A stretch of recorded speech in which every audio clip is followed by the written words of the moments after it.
The Great Hall of Station Meridian was the most beautiful place in the known galaxy. Its walls were made of living crystal that changed color with the mood of those inside. Its ceiling stretched so high that clouds sometimes formed beneath it. Representatives from 12 ancient species sat in floating chairs arranged in a perfect circle, their bodies reflecting thousands of years of peaceful evolution. Admiral Una Park stood in the center of this circle, feeling very small and very human. She was 47 years old. Her black hair was cut short in military fashion, and her uniform carried the weight of 17 medals she had earned in conflicts most of these species could not imagine. Behind her stood Lieutenant Do-Hyun Kang, her aide and translator, though the universal language chips made translation unnecessary. He was there because she needed someone who understood what they were about to face. The Galactic Council had existed for 9,000 years. In all that time, they had known only minor disagreements, small border disputes, and the occasional misunderstanding between species. War, true war, was something they read about in ancient history files. Something primitive species did before they learned better. Humanity had joined the Council only 18 years ago. They were the youngest species at the table, and the Council never let them forget it. High Arbiter Thiessen raised one of his 4 arms, signaling that Una could speak. He was an insectoid creature, tall and thin, with compound eyes that reflected everything and revealed nothing. His species, the Villani, had not known conflict in 6,000 years. They had evolved beyond it, or so they believed. Una took a breath and began. "Honored members of the Galactic Council," she said, her voice steady despite the fear in her heart, "I come before you today with information that cannot wait. 17 of our intelligence officers died to bring us this data. I ask that you honor their sacrifice by listening carefully." She pressed a button on her wrist device. The air above her filled with holographic images, star maps, ship movements, intercepted communications. "The Veth Dominion is preparing for war," Una said. "Our deep space probes detected a fleet of over 4,000 warships gathering beyond the Coral Nebula. Based on their movement patterns and the supplies they are collecting, we believe they will attack within 3 cycles." The council members looked at each other. Some seemed confused. Others seemed amused. The representative from the Tessari people, a gentle creature with silver skin and kind eyes, leaned forward with concern. But most of the others simply waited for Una to finish what they clearly considered a waste of their time. High Arbiter Thiessen made a clicking sound with his mandibles. Among the Villani, this was laughter. "Admiral Park," he said, his voice carrying the weight of ancient authority, "we appreciate humanity's enthusiasm for security matters. It is perhaps natural for a species so young and so experienced in violence to see threats where none exist." Una felt heat rise in her cheeks, but she kept her expression calm. "With respect, High Arbiter, this is not imagination. We have sensor data. We have intercepted communications. The Veth are mobilizing for an invasion." "The Veth signed the Accord of Lasting Peace," said another council member, a being made of living light who represented the Illuminary. "That accord has held for 2,000 years. Why would they break it now?" "I cannot tell you why," Una admitted. "I can only tell you what our evidence shows. The fleet is real. The threat is real. If we do not prepare, millions will die." The Tessari representative, whose name was Counselor Meridia, spoke softly. "Perhaps we should investigate further? Send observers to confirm." "There is no time," Una interrupted, then immediately regretted her tone. "Forgive me, Counselor, but by the time observers reach the Coral Nebula and return, the attack will already have begun. We must act now. Strengthen defenses. Position response fleets. Warn the border colonies." High Arbiter Thiessen stood, his full height of 3 meters making Una feel even smaller. Admiral Park, humanity has been among the stars for barely 2 centuries. In that time, you have fought 3 wars among yourselves and required our intervention twice to prevent your own extinction. Your species sees conflict everywhere because conflict is all you have ever known. The words hit Yuna like physical blows, but she did not look away. We are not projecting our history onto your piece, she said carefully. We are telling you what we saw. The Veth are coming. If you do not believe our data, send your own ships to verify. But do something, please. The High Arbiter's compound eyes studied her for a long moment. We will vote, he announced. The vote took less than a minute. 11 species voted to dismiss Earth's warning. Only the Tessari, Gentle Counselor Meridia, voted in favor of investigation. 11-1. The motion fails, High Arbiter Thiessen declared. Humanity's warning is noted, but deemed insufficient for action. This council will not spread panic based on the fears of a young species still learning to walk among civilized peoples. Yuna stood frozen for a moment.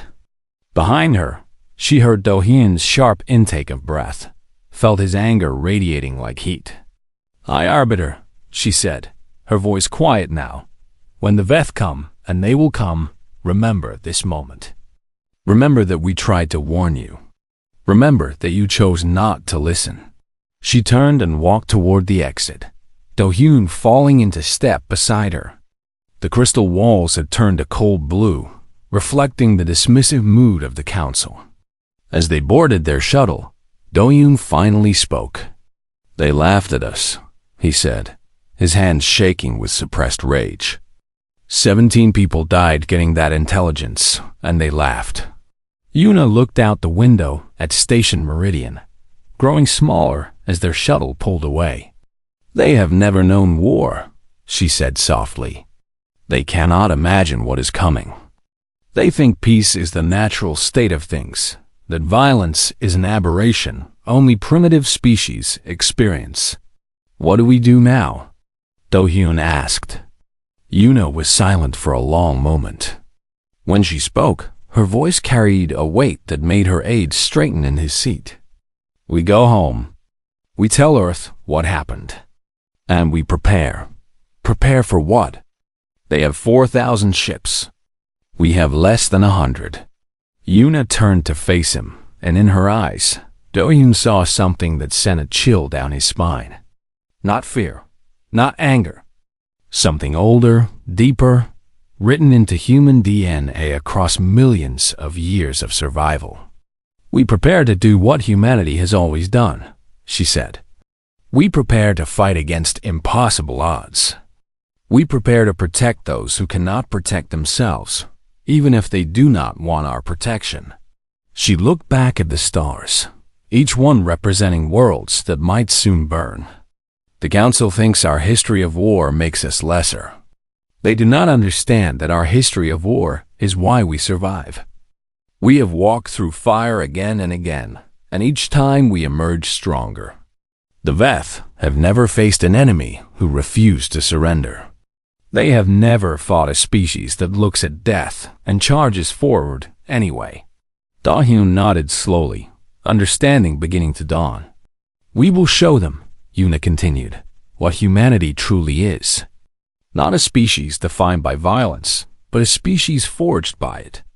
When the Veth come and the Council realizes their mistake, we will be ready.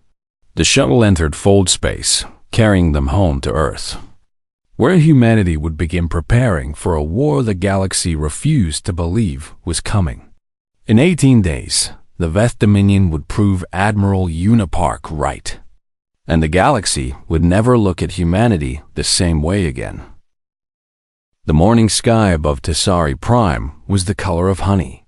3 suns hung low on the horizon, painting the crystal towers of the capital city in shades of gold and amber.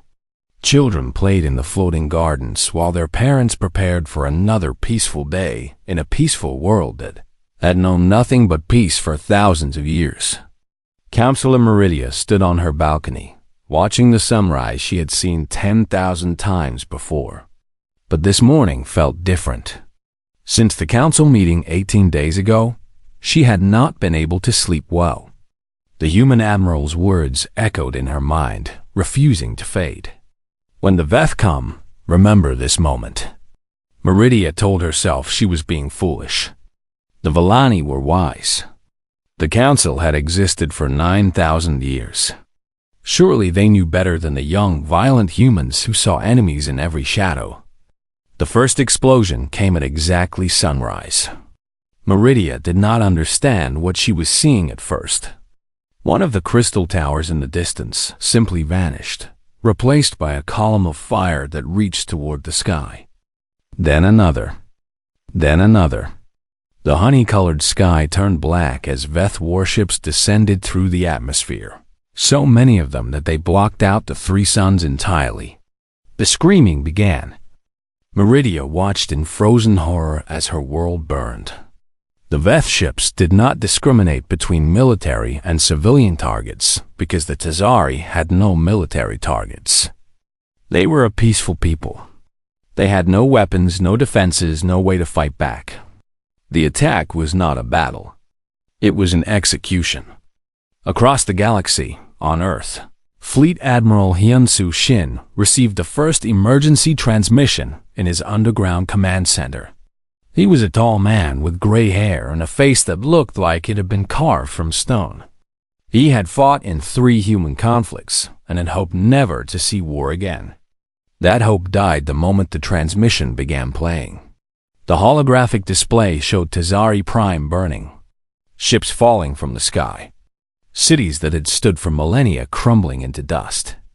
And through it all, the screams. So many screams that the audio systems could not process them all. Around Hyunsu, his command staff stood in shocked silence.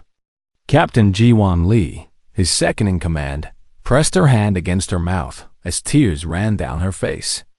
She was a veteran of the Mars Rebellion, had seen things that would break lesser soldiers, but nothing had prepared her for this. "Turn it off," Hyunsu said quietly. The hologram vanished, but the silence it left behind was worse. "How many?" someone asked. "Tazari Prime had a population of 2 billion, replied Commander Tai Woo-beek, checking his datapad with shaking hands. "Current estimates suggest significant casualties already. The Veth are not taking prisoners." Hyunsu closed his eyes. 2 billion peaceful souls who had never known war, who had laughed at humanity's warning, who had trusted in a peace that was now shattering around them. "Admiral Park was right," Jiwon said, her voice hollow. "She warned them. We all warned them." "It does not matter now," Hyunsu replied, opening his eyes. "What matters is what we do next." He walked to the strategic display and activated the galactic map. The Veth fleet was marked in red, a tide of crimson spreading from the Coral Nebula toward the core worlds. Tazari Prime was just the beginning. "They will not stop here," Hyunsu said, tracing the likely invasion routes with his finger. "The Tazari were the closest target, but they are not the final goal. The Veth will push toward Station Meridian, toward the Council itself. Once they control the core worlds, the entire galaxy belongs to them. The Council has no military," Taiwu pointed out. "They disbanded their defense forces centuries ago. They thought they did not need them anymore. They were wrong." Jiwon stepped forward, her professional composure returning despite the tears still wet on her cheeks. "Admiral, our current fleet strength is 78 combat-ready vessels. The Veth have over 4,000. Even with our technology advantage, the numbers are impossible." Hyunsu nodded slowly. He had done the calculations himself 100 times since Admiral Park returned from Station Meridian. "I know the numbers," he said. "I know what we are facing. Every commander in this room knows what we are facing." He turned to look at each of them in turn. These were the best officers humanity had ever produced. Men and women who had trained their entire lives for a war they hoped would never come. The question is not whether we can win, Hyun-soo continued. The question is whether we will fight. The council dismissed us, someone muttered from the back of the room. They called us primitive, warlike. They laughed at our warning. Yes, Hyun-soo agreed. They did all of those things. And now 2 billion innocent people are dying because of their arrogance.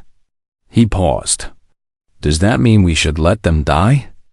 Does that mean we should watch from safety while the Veth burn world after world, waiting until they finally come for Earth? No one answered. Ji-won spoke up, her voice stronger now. Even if we wanted to help, Admiral, we cannot defeat 4,000 ships with 78. It is not courage we lack. It is mathematics. Hyun-soo smiled, and something in that smile made everyone in the room stand a little straighter. Mathematics, he repeated. Yes, Captain, let us talk about mathematics. The Veth have superior numbers. They have the element of surprise. They have spent years preparing for this war while the galaxy slept. He turned back to the strategic display. But they have never fought humans. They have studied us, certainly. They know our history, our wars, our conflicts. They think they understand us. But they have made the same mistake the Council made. They see our violence and think it makes us predictable.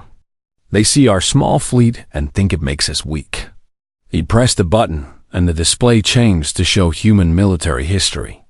Battles where smaller forces had defeated larger ones. Thermopylae, Agincourt, the defense of Earth Station during the Jupiter conflict. Humanity has always fought against impossible odds, Hyun-soo said. It is not arrogance to say this. It is simply truth.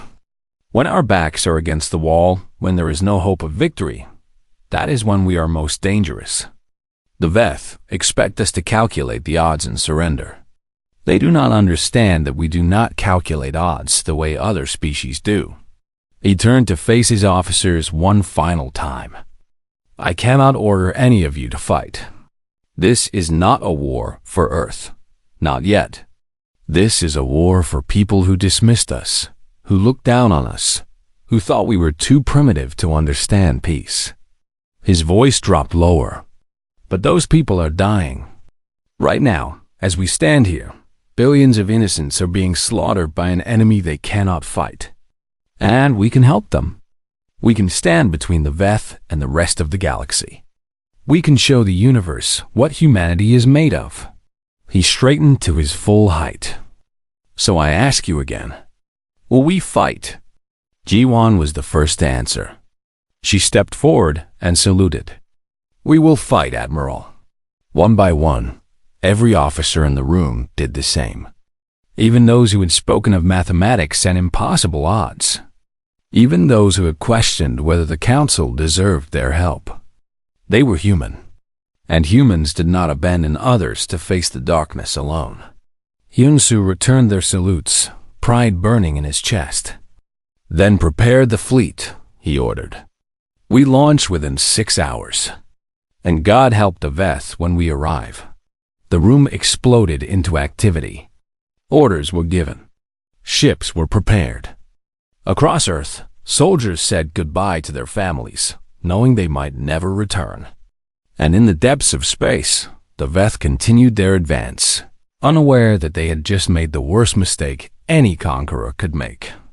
They had given humanity a reason to fight.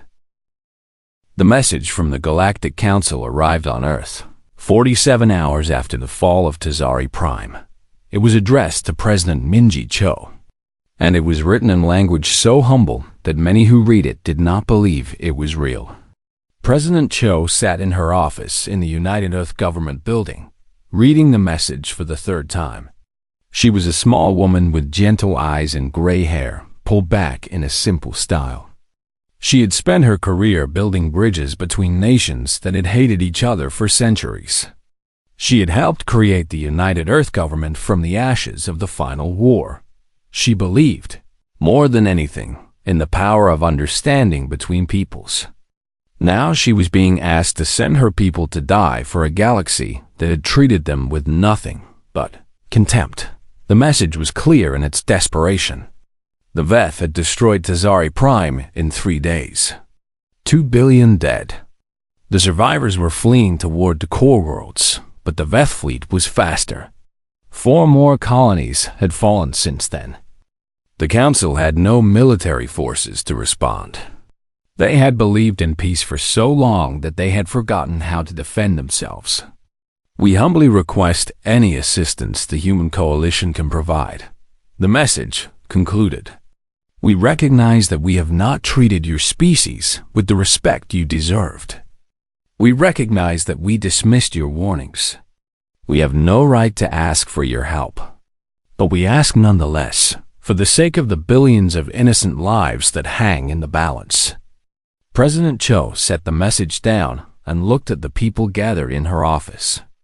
Admiral Una Park stood near the window, her face unreadable.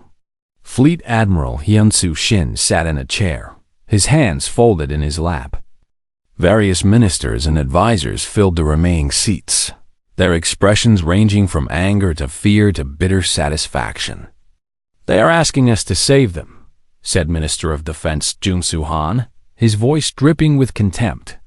After everything they said about us, after they laughed at Admiral Park, after they called us primitive and violent, and we know what they said. President Cho interrupted softly. We were all there, in one form or another. The question is not what they said. The question is what we will do. Let them burn, another voice called out. They made their choice. They ignored our warning. Why should our sons and daughters die for people who think we are beneath them? Murmurs of agreement spread through the room. President Cho let them continue for a moment, understanding their anger, sharing it in many ways. Then she stood. The room fell silent. President Cho walked to the window, looking out at the city below. Children were playing in the parks. Families were going about their daily lives. They did not know that halfway across the galaxy, worlds were dying. I understand your anger, she said, her voice calm. I share it. When Admiral Park returned from Station Meridian and told us what happened, I felt a rage I have not felt since the final war. These species who have never known true conflict, who have lived in comfort for thousands of years, they looked at us and saw only our worst moments. They saw our wars and our violence, and they judged us without understanding why we fought. She turned to face the room. But I ask you to consider something. Were they entirely wrong? The silence became uncomfortable. Humanity has fought wars throughout our entire history. President Cho continued. We have killed billions of our own kind. We came within hours of destroying ourselves, completely during the final war. The scars of our violence are written across our entire solar system. When the Council looked at us and saw a dangerous, warlike species, they were not lying. They were seeing truth, just not the complete truth. She walked slowly back to her desk. The complete truth is that we fight because we must. We fight to protect what we love. We fight against injustice and tyranny and cruelty. Yes, we have used violence for terrible purposes. But we have also used it to save ourselves from extinction again and again. Our capacity for war is matched only by our capacity for sacrifice. Admiral Park spoke up, her voice quiet. President Cho, what are you suggesting? President Cho looked at the message from the Council once more. I am suggesting that this is our moment to show the galaxy who we truly are. Not the primitive warmongers they believe us to be. Not the violent children they dismissed 18 days ago. But the species that runs toward the fire instead of away from it. The species that protects the weak, even when the weak have been cruel to us. She looked at each person in the room. We could let them burn. We could say we told you so and watch from safety while the Veth devour everything beyond our borders. We could wait until the Veth finally turn their attention to Earth and then fight alone against an empire that has conquered half the galaxy. Her voice hardened. Or we could prove them wrong about us. We could show them that our history of violence was never about conquest or cruelty. It was about survival. It was about protecting those who could not protect themselves. It was about standing in the darkness so that others might live in light. Fleet Admiral Shin stood slowly. President Cho, my fleet is ready. We have been ready since Tazari Prime fell. The officers and crews understand the odds. They know they are sailing toward almost certain death. But they are willing to go. They are willing to fight. Why? Asked Minister Han, genuinely confused. Why would they die for people who hate us? Shin smiled sadly. Because that is what humans do. We do not help only those who deserve it. We help those who need it. That is the difference between us and the Veth. That is the difference between civilization and conquest. President Cho nodded. We will put it to a vote. The United Earth Assembly must decide. But I will tell you now what my vote will be. She stood straight, a small frame somehow filling the entire room. I vote yes. I vote to send our fleet to defend the galaxy that dismissed us. I vote to show every species in existence what humanity truly means. Not war for the sake of war, but war for the sake of peace. Violence in service of protection. Strength used to shield the weak. She looked at Admiral Park. You warned them, Admiral. You did everything you could to prevent this. And they did not listen. Now billions are dead and billions more will die if we do not act. I know you must feel anger. I know you must want to let them face the consequences of their arrogance. Admiral Park met her gaze steadily. I do feel anger, President Cho, but I also feel something else. I feel the weight of those 17 intelligence officers who died getting us that information. They did not die so that we could be proven right. They died hoping to prevent a war. If we can still prevent more death, then their sacrifice was not in vain. The vote was called within the hour. The United Earth Assembly gathered in emergency session. Representatives from every nation and territory on Earth. President Cho presented the situation without drama or embellishment. She told them about the Council's request, about the impossible odds, about what it would cost them. Then she asked them to vote. The result was not close. Humanity would fight. 6 hours later, the combined human fleet launched from orbital stations across the solar system. 78 warships painted with the flags of every nation on Earth, crewed by 43,000 men and women who knew exactly what they were flying toward. As the fleet entered fold space, Admiral Park stood on the bridge of the flagship, watching the stars blur around her. Beside her, Commander Dong Kang checked the tactical displays one final time. Admiral, he said quietly, do you think the Council will ever truly respect us? Even after this? Park was silent for a long moment. I do not know, she finally admitted. Perhaps they will still see us as the violent species that came to fight their war for them. Perhaps they will never understand why we chose to help, despite everything they did to us. She turned to face him. But that does not matter. We are not doing this for their respect. We are doing this because it is right. Because when fire comes for your neighbor, you do not ask whether they deserve rescue.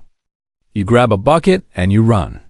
The fleet burst out of fold space, and the war for the galaxy began in earnest. Coral Station was the last line of defense before the Council core worlds. It hung in space like a metal flower, its petals spread wide to collect energy from the nearby star. Inside its shields, 12 million refugees huddled together, watching the sensors track the approaching death. They had fled from a dozen different worlds. Tazari survivors with haunted silver eyes. Vellani who had never known fear until now. A luminary whose light had dimmed with despair. They had come to Coral Station because there was nowhere else to go. The Veth fleet was behind them. The empty void was ahead, and the station shields would fail within hours. Station Commander Yoonji Moon stood on the observation deck, watching the Veth fleet approach. She was young for her position, only 34 years old, but she had been the highest-ranking officer to survive the evacuation of Meridian Outpost. The responsibility had fallen on her shoulders, whether she was ready or not. The Veth fleet numbered over 2,000 ships. They moved in perfect formation, confident and unhurried, like predators who knew their prey had nowhere to run. Their weapons were already charging, the glow visible even from this distance. How long until they reach weapon range? Yoonji asked. 43 minutes, Commander, replied her tactical officer. Yoonji nodded slowly. 43 minutes until 12 million people died. 43 minutes until the last barrier between the Veth and the Council Core worlds fell. She was about to order the evacuation transports to launch, knowing they would never escape in time, when the center officer shouted in disbelief. Commander. Fold space ruptures detected. Multiple signatures behind the Veth fleet. Yoonji spun to the display. Points of light were appearing in space behind the enemy formation. Dozens of them, blooming like flowers against the darkness. Identify those ships. The sensor officer's voice trembled. Human signatures, Commander. 78 vessels. It is the Earth Combined Fleet. For a moment, no one on the command deck could speak. Then Yoonji began to laugh, tears streaming down her face. They came, she whispered. The humans came. Admiral Hyun-Soo Shin stood on the bridge of the flagship Seoul's Pride, watching the Veth fleet react to their sudden appearance. The enemy ships were turning, trying to reorient to face this new threat. Good. Every moment they spent adjusting was a moment they were not firing on Coral Station. Open a channel, Shin ordered. All frequencies. I want every ship in this system to hear what I am about to say. The communications officer nodded. Channel open, Admiral. Shin took a breath. When he spoke, his voice carried across the void of space, reaching every Veth ship, every refugee on Coral Station, every survivor hiding in the darkness. Veth Dominion Forces, this is Admiral Hyun-Soo Shin of the United Earth Combined Fleet. You have attacked sovereign worlds under Council protection. You have slaughtered civilians. You have broken every law of civilized space. He paused, letting the words sink in. We are humanity, and we do not forgive. He cut the channel and turned to Captain Ji-Won Lee. All ships, attack formation Delta. Target their command vessels first. Make them feel pain before they feel fear. The battle began. Human ships were smaller than Veth warships. They carried fewer weapons, less armor, shorter range sensors. By every measurable standard, the combined fleet was outmatched 10-1. But the Veth had never fought humans before. The first wave of human ships did not try to survive. They flew directly into the heart of the enemy formation, targeting the largest vessels, drawing fire away from the more vulnerable ships behind them. When their shields failed, they did not retreat. They increased speed and aimed for the enemy's weak points. The destroyer Byzant Spirit was the first to fall. Its captain, Commander Ji-No, had ordered all non-essential crew to escape pods before the battle began. When her ship's weapons failed, she aimed directly for the nearest Veth carrier and fired her engines at maximum burn. The explosion consumed 3 enemy vessels. Commander Tai Woo-beek commanded the heavy cruiser Incheon's Valor. He was 52 years old, a veteran of every human conflict since the Mars Rebellion. When his ship became surrounded by Veth destroyers, he made a choice that would be remembered for generations. He ordered his crew to the escape pods. Then he sealed the bridge, overrode the safety systems, and detonated his reactor core. The resulting explosion destroyed 19 Veth ships. From the observation deck of Coral Station, Commander Yoonji Moon watched the battle with tears running down her face. She was seeing humans die by the thousands, throwing themselves into certain death with a fury that defied logic. An Illuminati refugee floated beside her, its light flickering with confusion. "Why do they do this?" the being asked. "They cannot win. The mathematics are clear. Why do they throw away their lives for people they do not know? People who treated them with contempt?" Yoonji shook her head. "I do not know," she admitted. "I only know that they came when no one else would. They are dying so that we might live." The battle raged for 11 hours. The Veth had expected easy victory. They had calculated human ship strength, weapon capabilities, tactical patterns. They had prepared for a logical enemy who would recognize when defeat was inevitable. What they got was something entirely different. Human pilots flew suicide runs into carrier bays, destroying enemy ships from the inside. Human Marines boarded Veth vessels and fought hand-to-hand through corridors designed for different bodies. Human commanders sacrificed their ships again and again to protect their comrades, to save refugees, to buy even a few more minutes of time. The Veth began to break. It was not the losses alone, though those were catastrophic. It was the realization that every human ship they destroyed seemed to be replaced by 2 more attacks. It was watching enemies who should have surrendered charge forward with weapons blazing. It was understanding, for the first time, what it meant to fight a species that had evolved through endless conflict. Admiral Shin saw the enemy fleet waver and pressed his advantage. All ships, maximum aggression. Do not give them time to regroup. Push them back. The battered remnants of the human fleet surged forward. Ships with failing life support. Ships with half their weapons destroyed. Ships held together by willpower and desperation. They attacked anyway. When the Veth fleet finally broke and fled into fold space, they left behind over 2,000 shattered warships. The greatest military defeat in their empire's history, inflicted by a force they had outnumbered 20-1. The human fleet had lost 61 vessels. 41,000 dead. But Coral Station survived. 12 million refugees watched as the battered human ships limped toward the docking bays. Milani, Tessari, Illuminati, species who had never known war, who had looked down on humanity for knowing it too well. One by one, they lowered their heads in respect. High Arbiter Thiessen was among the refugees. He had escaped Station Meridian just before the Veth arrived. He had watched the battle from the observation deck, seeing humans die to protect people who had mocked them. When Admiral Shin's shuttle finally docked, Thiessen was waiting. The Admiral stepped out slowly, his uniform stained with blood and smoke, his face lined with exhaustion and grief. He had lost so many friends today, so many brave men and women who would never see Earth again. Thiessen walked toward him and, for the first time in his species' recorded history, bowed before another being. "Admiral Shin," the High Arbiter said, his voice trembling.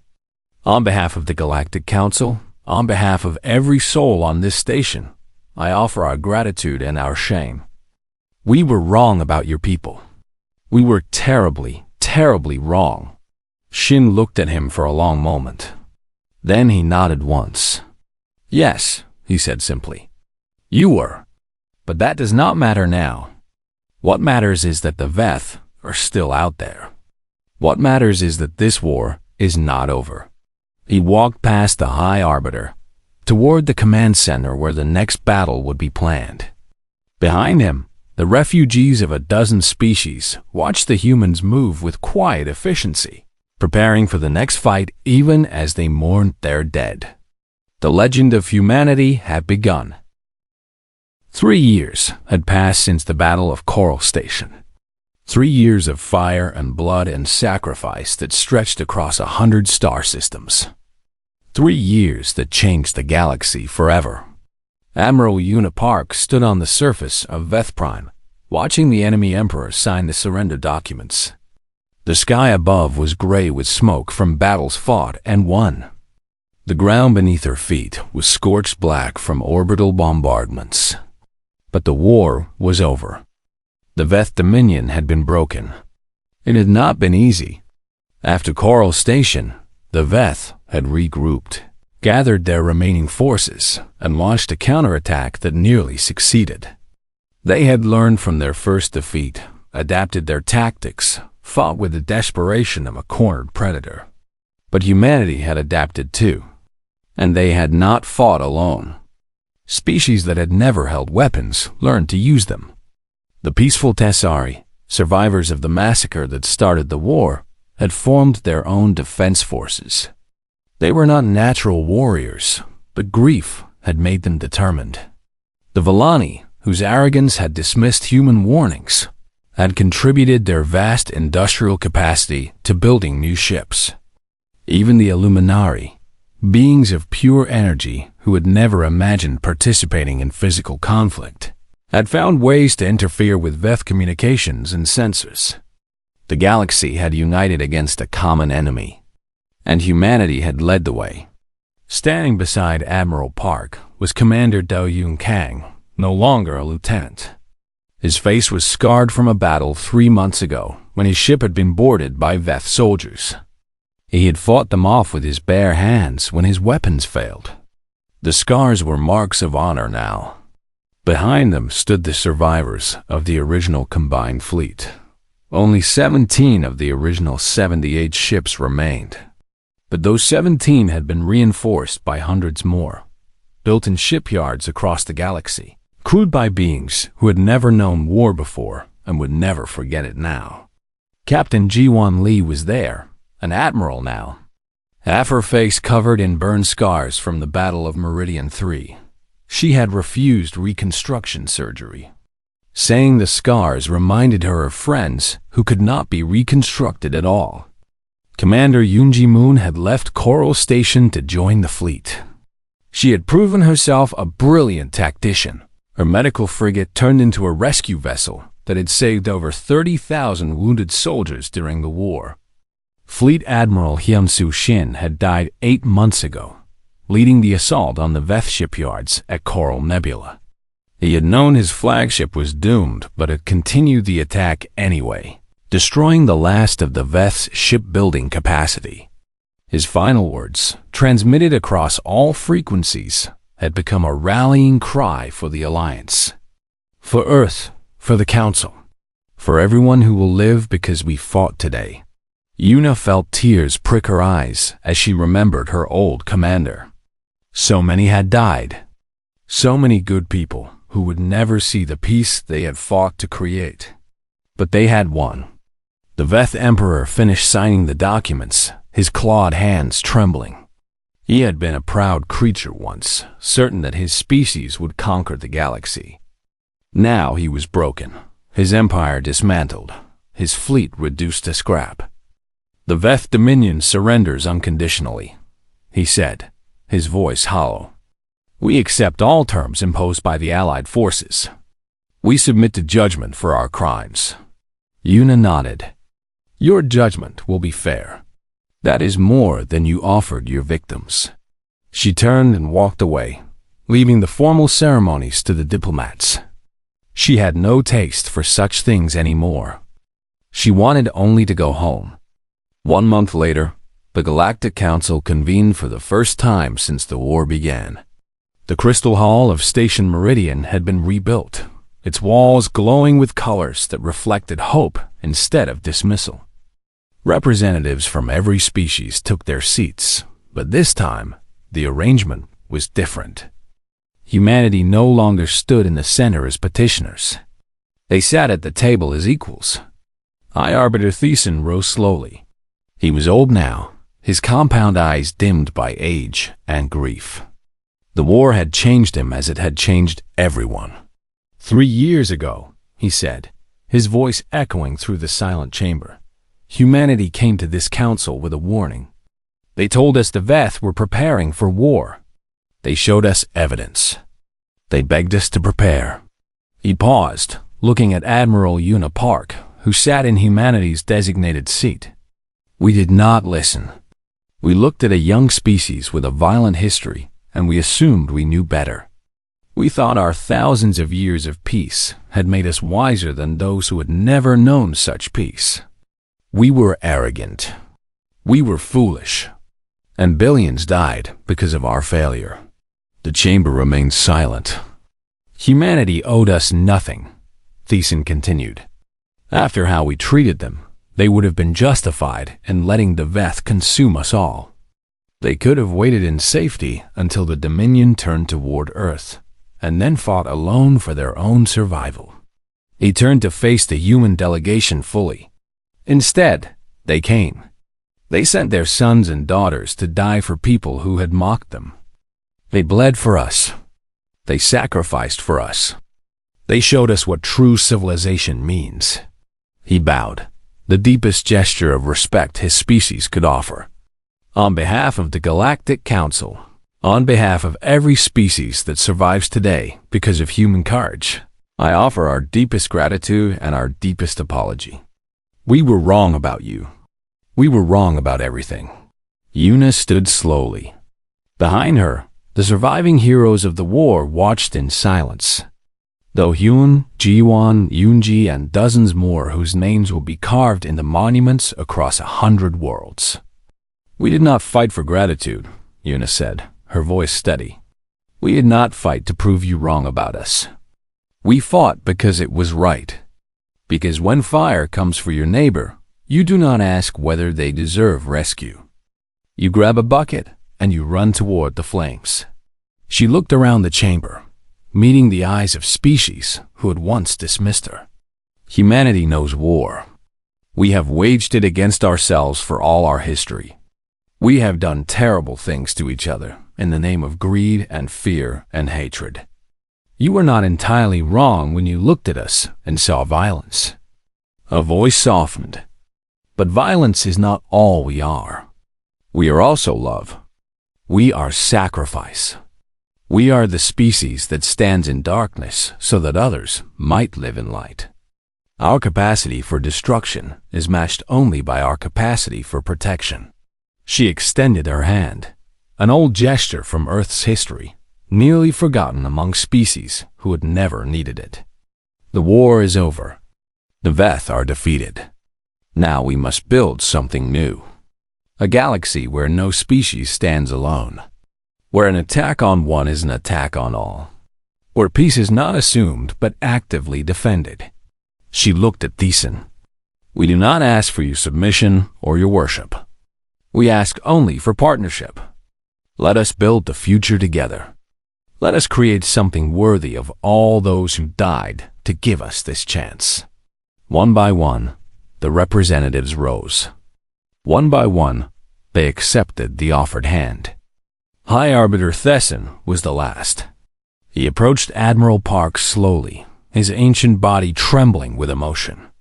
You have given us more than salvation, he said. You have given us a lesson we will never forget. Peace must be defended. Strength must be used for protection. And wisdom means listening to those who have survived what we have not. He took her hand. We will build this future together. And we will never forget what humanity taught us in our darkest hour. The crystal walls of Station Meridian blazed with light, reflecting the hope of a galaxy reborn. Outside, in the endless void of space, the stars shone on worlds that would know peace for generations to come. And on every one of those worlds, monuments rose to honor those who had died for that peace. Human names carved in alien stone. Human faces remembered by species who had never known humans before the war. They called us warlike, one inscription read on the memorial at Coral Station. They were right, but they never understood what we were willing to go to war for. Admiral Yuna Park visited that memorial before she returned to Earth. She stood before the names of fallen friends and wept for what had been lost. But when she left, she was smiling. They had won, not just the war, but something greater. They had won the respect of a galaxy. They had proven that humanity's violent history was not a mark of shame, but a testament to their strength. They had shown that the species who knew war best were also the species best equipped to end it. The galaxy would remember humanity, not as the primitive species who saw enemies everywhere, but as the brave ones who ran toward the fire when everyone else ran away. And that was enough. That was more than enough.